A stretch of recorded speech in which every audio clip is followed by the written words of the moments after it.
Welcome to Baby Storytime at Home. I'm Mary Beth, the librarian for kids and teens at the Skaneateles Library. And this playlist is a collection of 20 songs and rhymes that guide parents and caretakers through singing and playing just like we would at Storytime at the library. If you have your Baby Storytime kit with you, it's filled with all kinds of goodies to use, like these scarves. They're fun to wave. They're fun to play peekaboo with.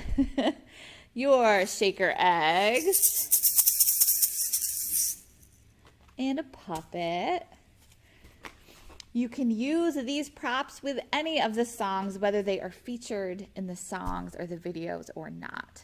Also, feel free to modify any of the movements depending on the age of your baby. So for example, the song Toast in the Toaster is great for kids who like to jump up and pop out of the toaster. But if you have a younger one, you might just want to lift them up in the air.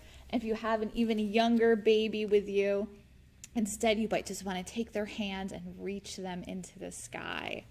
So choose a few of these songs and rhymes to sing with baby every day, to play and to bond and to prepare them for a life of reading and learning.